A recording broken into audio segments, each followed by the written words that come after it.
Suffered violent and horrific deaths in the Republic. But families met senior politicians here, accusing their own government of not helping them. And in her first television interview, the twin of 6-year-old Mary Boyle, who vanished in County Donegal almost 4 decades ago, makes a direct appeal to her abductor. Our correspondent Sharon O'Neill has the story.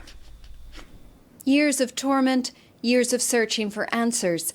These families have travelled from every corner of the Republic to knock on the doors of Stormont for help because they don't believe their own government is doing enough.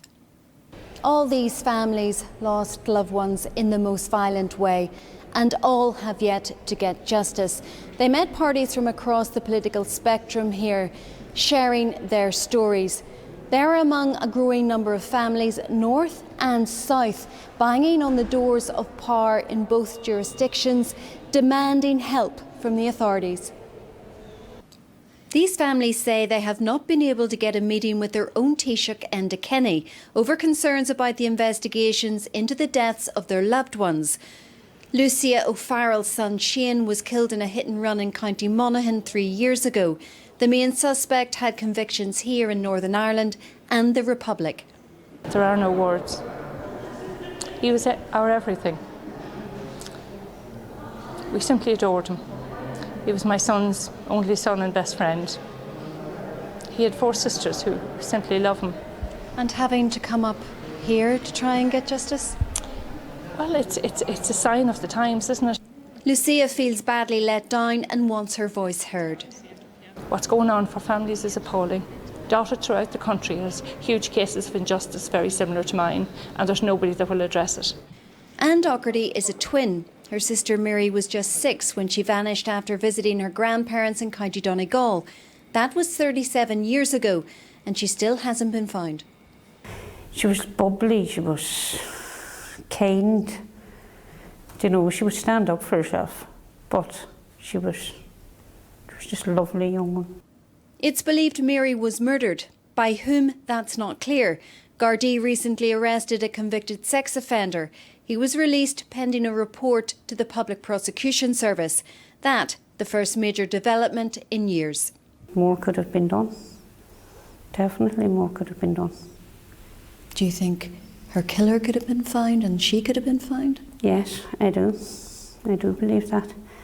I believe enough hasn't been done, that she hasn't been given the justice that she deserves. Anne is haunted by how her sister died. All she wants is Mary's body back. It would mean everything.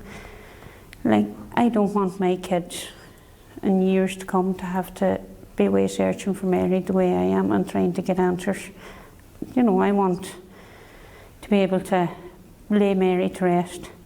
Stormont will not be the only stop for these families. This is a campaign that will be taken to the European Parliament.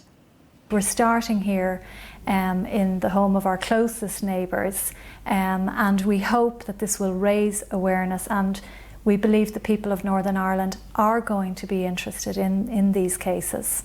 Families welcomed the chance to meet our politicians, including the Deputy First Minister. We shouldn't have to leave the jurisdiction of the south to come north, but we've been treated extremely well today. There's been a massive amount of respect. It was quite palpable, the respect we received. But ultimately, they want a meeting with the Taoiseach.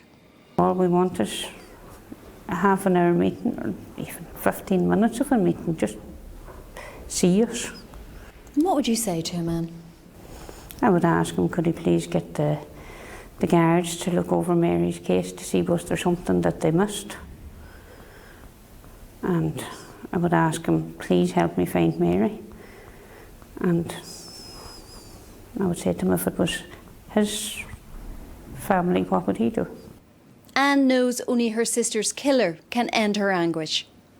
I don't understand how anyone can sleep at night knowing that they have caused harm to a little girl of 6. I just can't understand how you could sleep.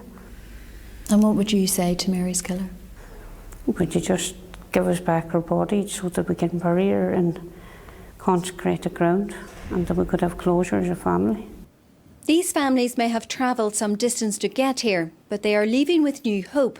They know there are people just like them here seeking justice too, and that the only way to get it is to keep the pressure on, wherever that journey may take them. Sharon O'Neill, UTV Live Tonight.